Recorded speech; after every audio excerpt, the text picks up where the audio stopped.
Test, 1, 2, 1, 2. Salut Nausicaa. Salut Coralie. Tu vas bien?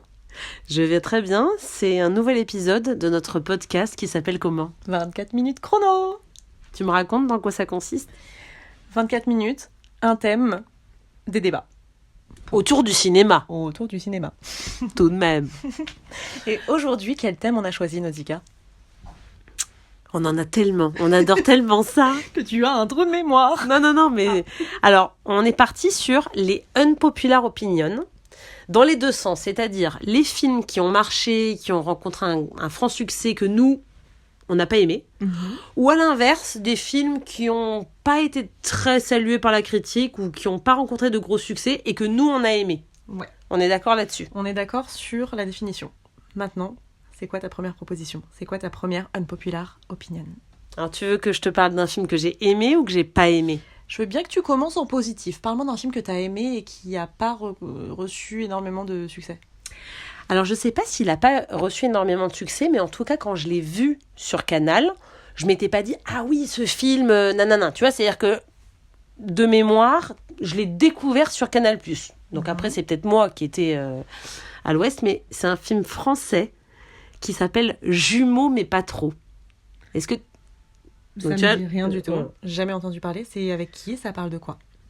C'est un film avec Ahmed Silla et Bertrand Huskla qui découvrent, donc il y en a un blanc et un autre qui est noir, donc a priori on se dit qu'ils ne sont pas liés l'un à l'autre, et en fait ils découvrent sur le tard, une fois adultes, qu'ils sont jumeaux. Ok. Donc, c'est une comédie, Alors, ben voilà, c'est une comédie, parce qu'en fait, ils vont se rencontrer. Alors, je te passe la façon dont ça se passe. Ils vont se rencontrer, ils vont essayer de comprendre le pourquoi du comment, qu'est-ce que c'est que cette histoire, tu vois, qui est leur mère, qui sont leurs parents, bref. Écoute, je me suis laissée cueillir par ce film. Okay. C'est une comédie, mais il y a des moments d'émotion. J'ai versé mes petites larmes plusieurs fois. Okay. Le duo... Ahmed Silla, Bertrand Huskla marche hyper bien, c'est juste.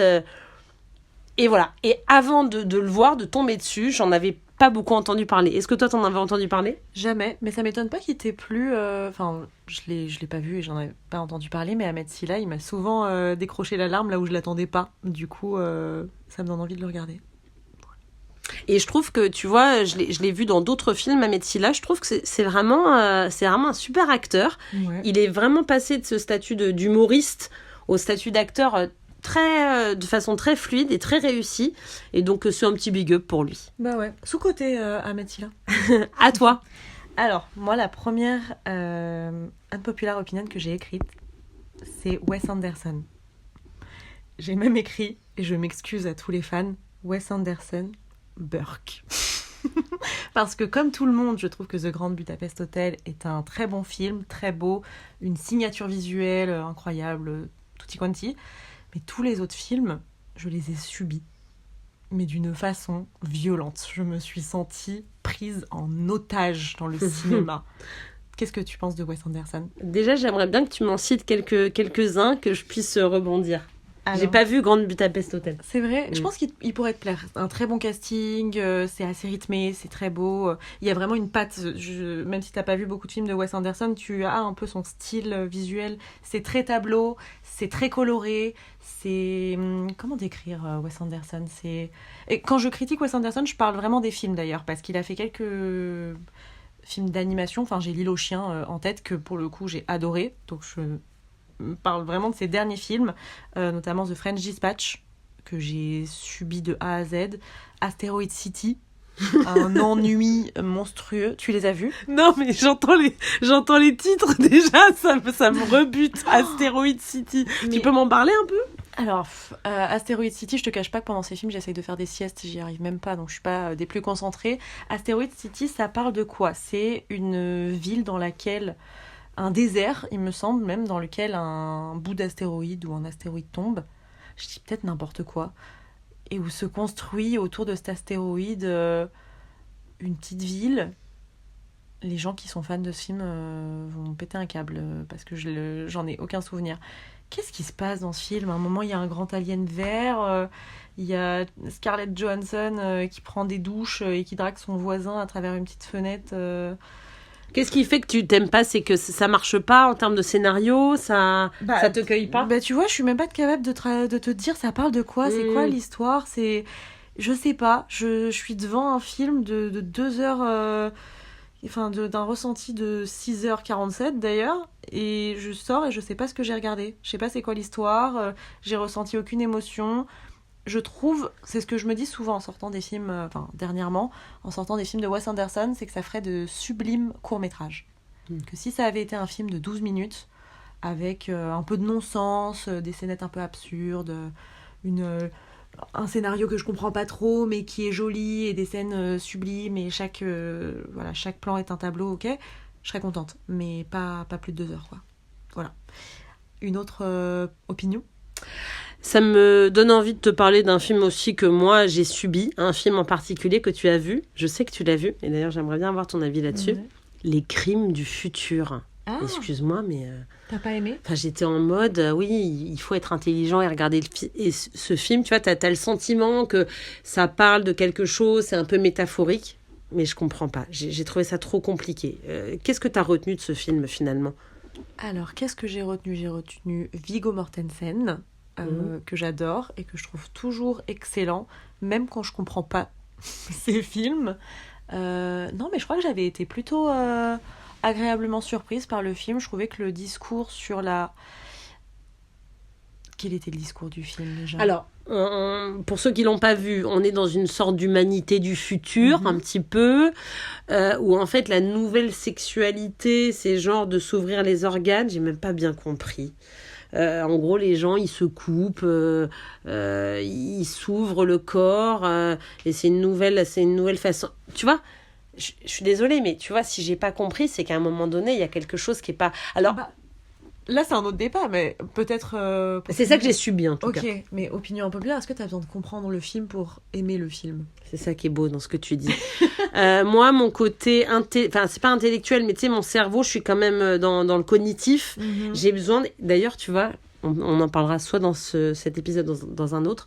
Quand je comprends pas la fin d'un film, je suis pas très bien. Tu vois, j'ai besoin d'en parler à quelqu'un, j'ai besoin de regarder des blogs de cinéma, j'ai besoin de boucler les choses. Donc, en tout cas, Les Crimes du futur, c'est un film que j'ai pas compris et que du coup, j'ai un peu subi. Et puis, en plus, il y a quelque chose d'un petit peu...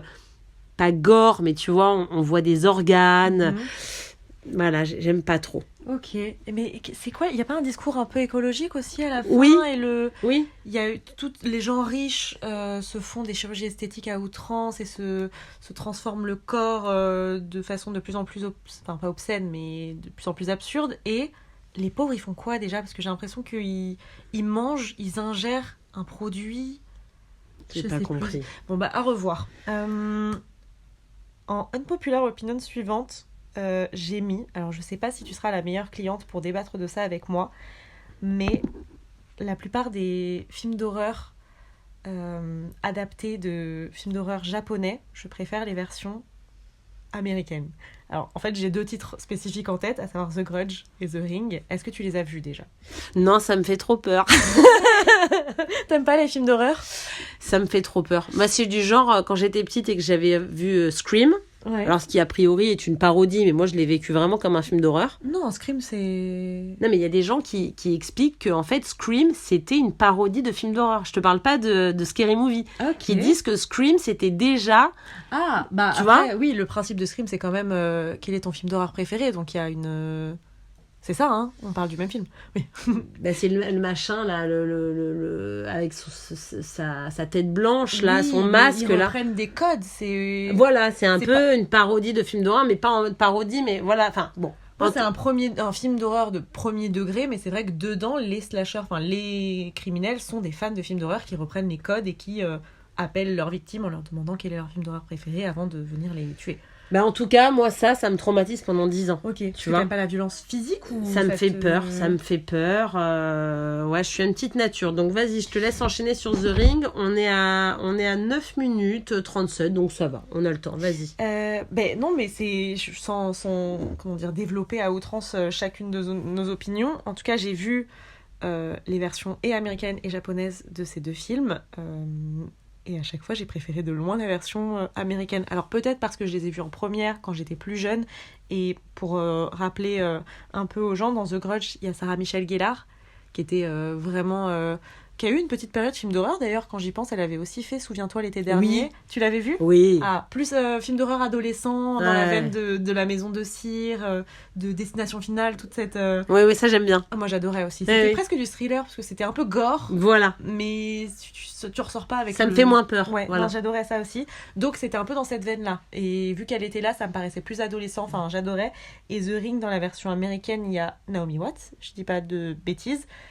Je sais pas pourquoi ça me parlait plus. Et du coup, quand j'ai voulu voir les versions originales, enfin, peut-être qu'il y en a d'autres avant, mais les versions japonaises par la suite, je trouvais que ça faisait tout de suite beaucoup plus parodie, justement. J'avais l'impression de, rien que dans le maquillage, dans les jumpscares, j'avais l'impression de voir un sketch. Donc ça a moins pris sur moi. Mais peut-être que c'est une opinion impopulaire. T'en as une autre ? Alors, j'ai noté, et je crois que tu vas être d'accord parce qu'on en a déjà parlé, un film qui a été salué par la critique, je crois même qu'il a eu des Oscars, La La Land. Qu'est-ce que je me suis ennuyée. Je crois même, tu vois, j'étais en Angleterre quand j'ai vu ce film, mais oui, je voyage. Et je me demande si j'ai pas piqué un roupillon. Ou tu sais, genre, t'es à la... Trop long. Et puis, je trouve que c'est un peu compliqué. Je pense qu'on aurait pu avoir 1h30 de film sans problème. Je suis d'accord. Je trouve que c'est un peu long. Je sais pas si t'as vu Babylone du même réalisateur qui est sorti il y a 2 ans et qui dure plus de 3 heures. Et c'est pareil, c'est ce réalisateur, on a besoin de le tenir un peu en termes de durée. J'avais trouvé ça un peu chiant, un peu... ça se regarde, quoi. Ça fait un film un peu... pas pompeux, mais un peu... aussi un peu prétentieux, en fait. Mais d'ailleurs, j'ai pensé à une autre unpopular opinion quand t'as parlé, et elle m'échappe... Ah, si j'allais juste dire... Les siestes au cinéma. T'as dit que t'avais piqué un roupillon, mais pour moi, ça, c'est autorisé. Dormir pendant les films, c'est nécessaire, parfois. Oui, mais c'est pas un signe que le film est excellent, quand même. Mais tu as déjà été au cinéma avec moi, tu sais que je dors un film sur 2, et ça n'a rien à voir avec la qualité du film. Je peux dormir devant un chef-d'œuvre. Juste, le cinéma, j'y suis souvent, j'y suis à l'aise, c'est confortable, je suis dans une bulle de son, il fait tout noir, je dors. Mais du coup, quand tu te réveilles, t'es perdu dans le film. Alors rarement, déjà, parce que bon, enfin, il y a quand même peu de films qui sont durs à... On raccroche très vite les wagons. Okay. Il y a quand même des schémas qui reviennent souvent, donc a priori, si j'ai dormi un quart d'heure, je vais pas non plus être larguée. Bon, je fais pas ça devant Enfin, si, je fais ça, et c'est pour ça qu'il faut que je revoie 4 fois les films de Nolan pour avoir un truc complet dans le cerveau. Bon, il y a des films que j'ai vus 4 fois et que j'ai toujours pas complet dans le cerveau, genre Tenet. Je sais pas si c'est une unpopular opinion ou si on est tous d'accord, mais on est censé comprendre. J'ai pas vu. Bah, si tu le regardes un jour, n'hésite pas à essayer de m'expliquer. T'as pas compris, quoi. J'ai rien compris. Ouais. Voilà. Et pourtant, je l'ai vu plein de fois. J'ai même essayé de le regarder avec des schémas explicatifs trouvés sur Internet. Vraiment. Ouais. Parce qu'il y a des espèces de boucles temporelles. Enfin, tu as mis du tien, quoi. Ah, vraiment, j'ai tout donné. Je pouvais pas faire... J'ai donné de ma personne pour essayer de comprendre ce film. J'avais envie d'aimer ce film. Parce que Nolan, je l'adore, comme tout le monde, comme toute personne aussi mainstream que moi. C'est un de mes réalisateurs préférés. Tenet, je suis tombée à côté... Et j'avais envie de l'adorer. Du coup, j'ai tout essayé, mais ça n'a pas pris.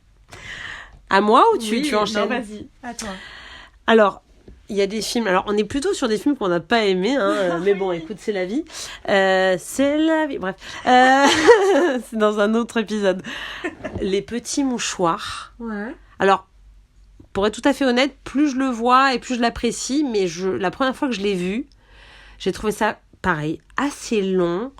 les personnages sont assez caricaturaux. J'ai entendu un podcast qui parlait des petits mouchoirs qui m'a un peu réconcilié avec le film parce que tu vois le regard des podcasteurs était intéressant. Tu l'as vu les petits mouchoirs, tu l'as aimé ? Non, j'ai pas vu les petits mouchoirs, mais je croyais que c'était un bon film qui avait fait pleurer tout le monde, et comme je me suis fait spoiler la fin, je n'ai jamais pris le temps de le regarder. Est-ce que c'est grave si je me suis fait spoiler la fin ? Moi, je trouve pas. Enfin, je trouve que finalement, même cette histoire de copain dans le coma, on n'est pas là pendu. On sait Elle pas. va me spoiler encore plus. Non, mais on n'est pas accroché à ce personnage. Ce personnage, on le voit 2 minutes au début du film. La scène d'accident est bien, hyper bien foutue. De mémoire, c'est un plan séquence. Mais on ne s'est pas attaché à ce personnage. Donc, si tu veux, bon, il est dans le coma, les copains partent en vacances. Quelque part, on se dit, ouais, ils sont pas très, très sympas. Mais après, on raconte différents personnages et je me suis pas beaucoup attachée à ces personnages. Voilà. Mais je dis pas que c'est un mauvais film. Je pense que je suis un peu passée à côté. Ok. À toi. Bah, malheureusement, je l'ai pas vu, mais il faut que je le voie. J'ai l'impression que c'est quand même à voir. Les petits mouchoirs, j'en entends souvent parler. J'ai l'impression qu'on m'en parle souvent, en tout cas. Donc, il faut que je le voie. Pour changer et donner un peu de love à des films mal aimés. Alors, celui-ci s'est fait taper dessus. Je pense pas que tu l'aies vu. Enfin, peut-être que tu me surprendras. C'est Suicide Squad. Est-ce que tu l'as vu déjà? Non, je crois que oui. Attends, vas-y. Le Suicide Squad, et je parle bien du premier, je parle pas de Avec la copine de Joker, là. Oui, avec Margot Robbie dans le rôle de Voilà. Harley Quinn Oui. et Oui. Will Smith dans le rôle de Deadshot. Et je parle donc de ce premier film et pas de The Suicide Squad de James Gunn qui est sorti après et qui, lui, pour le coup, avait reçu des critiques plutôt positives. Le premier Suicide Squad, il s'est fait démonter. Alors, je l'ai vu et vas-y, dis-moi en plus. Alors, moi, je l'adore. Je comprends pourquoi il est détesté. Je crois que même en termes de production, ça a été une galère sans nom, qu'il y a eu des changements de scénario, qu'il y a même potentiellement eu un changement de réalisateur à un moment donné, qui est venu, qui est reparti. Bref, je crois que c'était cata, et ça se voit un peu dans le résultat final. Je crois qu'il y a eu aussi des changements en termes de RP, d'interdiction... Ah oui. En termes d'âge, qui devait être plus violent ou plus vulgaire au début, finalement, pour plus d'entrée. Ça s'est un peu adouci. Donc, il y a plein de choses qui vont pas. Mais moi, il m'éclate, ce film. Je le trouve trop bien. Surtout la première partie, dans la présentation des méchants, façon clip. Je trouve que ça marche. Je trouve ça stylé. J'adore la BO. Je l'écoute encore régulièrement. Et ça me fait un peu de peine qu'il se fasse autant taper dessus. J'en ai pas un souvenir impérissable, mais j'en ai pas un très mauvais souvenir. Finalement, rappelle-moi le pitch de ce film. Le pitch, c'est Amanda Waller, je mets en doute sur son nom de famille, qui réunit les pires vilains de la ville pour contrer une super méchante qui s'est échappée et qui va détruire le monde. D'ailleurs, Qui est joué par la mannequin. Cara Delevingne. Cara, voilà. Oui, en fait, la super méchante, c'est une espèce d'entité ancestrale qui s'appelle l'Enchantresse et qui a pris possession du corps de Cara Delevingne et qui a des super pouvoirs et qui va retrouver son frère et commencer. Il y a un peu du SOS fantôme dans la vibe. J'ai jamais vu SOS fantôme. C'est Ghostbusters, SOS fantôme. Oui, voilà, c'est ça. Ghostbusters. Ah ouais. Dans la vibe de le côté un peu fantôme entre guillemets entité. C'est un peu surnaturel en fait. Ah bah d'accord, complètement. De toute façon, c'est fantastique. C'est des films de super-héros, de super-vilains, donc il y a de la magie dedans. Mais c'est vrai que l'histoire en soi est assez classique, donc je comprends pas pourquoi le scénario est aussi décrié. Non, en fait, il y a quand même... Bon, faut pas que je me penche trop dessus, parce que si je commence à analyser, à tomber dans le détail, oui, il y a plein de choses qui vont pas, même dans le jeu d'acteur, Cara Delevingne, je l'ai pas trouvé super convaincante non plus dans ce rôle-là. Enfin, il y a plein de choses qui marchent pas, mais dans l'objet fini, je trouve qu'avec toutes les galères qu'ils ont eues, ils sont pas si mal sortis, qu'il y a eu une vraie patte en termes de couleurs. Des fois, je vois des mélanges, c'est trop bête, mais... des mélanges de couleurs qui me font penser à ce film. Ça a une vraie signature visuelle, le côté néon, rose, violet, vert. Tu vois ce que ça t'inspire Mais d'ailleurs, la jaquette du DVD, parce que tu sais, j'achète des DVD. La jaquette, c'est vraiment cette couleur très très sombre. On est dans la nuit, c'est néon, c'est tout à fait. Ouais. Et d'ailleurs, si je peux pousser l'unpopular opinion, le Joker de Jared Leto, qui pareil je crois n'a pas pris beaucoup, moi je l'aime bien ce Joker un peu gangsta. Toi t'en penses quoi? En fait c'est une parfaite transition parce que je l'ai vu qu'une fois, mais je te laisse finir pour passer sur, parce que la transition c'est sur Jared Leto. Mais vas-y, il reste 4 minutes donc enchaînons. C'est incroyable. C'est quoi ta transition? C'est quoi ton avis? C'est un film que j'ai beaucoup aimé et j'ai l'impression que personne l'a trop vu, mais peut-être que tu l'as vu et peut-être qu'il a cartonné. C'est Mr. Nobody. je l'ai vu qu'une fois et je crois ne pas l'avoir super bien compris. Bon, Du coup, tu vois, donc, explique-moi pourquoi il est génial. Il est génial. Enfin, je vais te dire, je l'ai vu plusieurs fois. C'est en fait, de ce que j'ai compris, Jared Leto qui est dans plusieurs vies. Tu vois, des qu'est-ce qui se serait passé si, qu'est-ce qui se serait passé si, qu'est-ce qui se serait passé si. Ok. Donc, il y a 3 vies. Je me suis dit, On le- fait-elle ça de son bac? Oui. Je l'ai dit 3 fois volontairement. On le voit petit garçon, il y a 3 filles qui sont amoureuses de lui, et on va le voir adulte, marié avec l'une, marié avec l'autre, marié avec l'autre. Et en fait, on va comprendre le pourquoi du comment. Pourquoi il se serait marié. Et donc, j'aime bien ces films-là. Okay. Tu sais, où il y a plusieurs chemins de vie possibles, et où t'es là en mode, s'il avait fait ce choix-là, un peu comme dans Family Man avec Family Man, je t'en ai parlé la dernière fois de cet acteur. Bref, tu vas pas le retrouver. Moi, je vais pas le retrouver. Celui qui joue dans 60 secondes chrono avec les voitures, je te disais. Nicolas Cage. Tu sais, c'est un homme d'affaires, et puis hop, il reçoit un coup sur la tête, et puis là, on va le voir dans une autre vie. Okay. C'est juste pour faire un raccord avec ces films où on voit ce qui se serait passé si.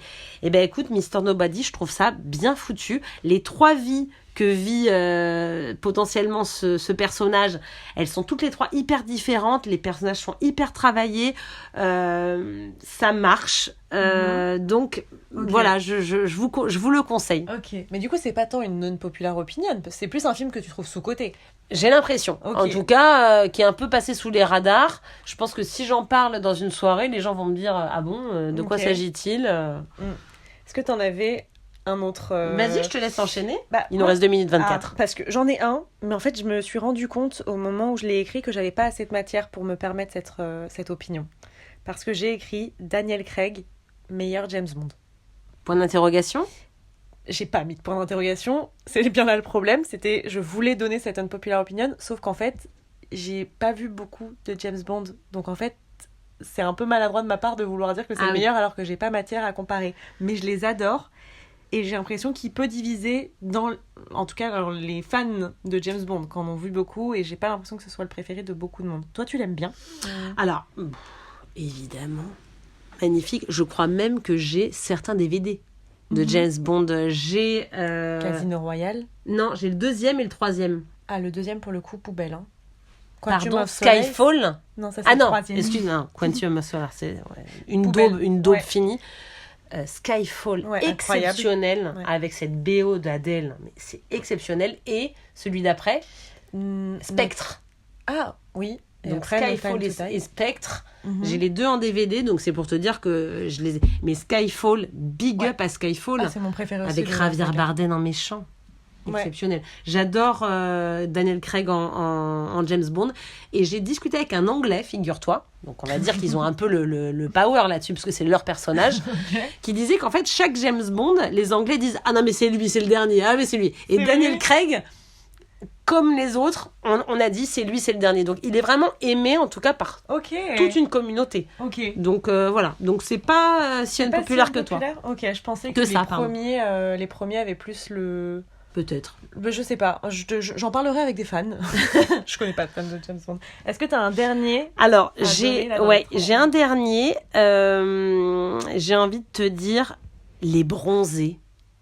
Ça me saoule. Et je comprends pas cet engouement. Pour moi, c'est une suite de sketchs un peu lourdeaux. Et franchement, je trouve ça boring. Je comprends pas comment ça a autant cartonné. Je comprends. Je suis pas fan non plus. Ça me paraît un petit peu lourdeau aussi. Peut-être un peu vieillot. Il nous reste 5 secondes. Oui, du coup, on a fait le tour. Ça va être le mot de la fin. Clap de fin. Au revoir. Au revoir.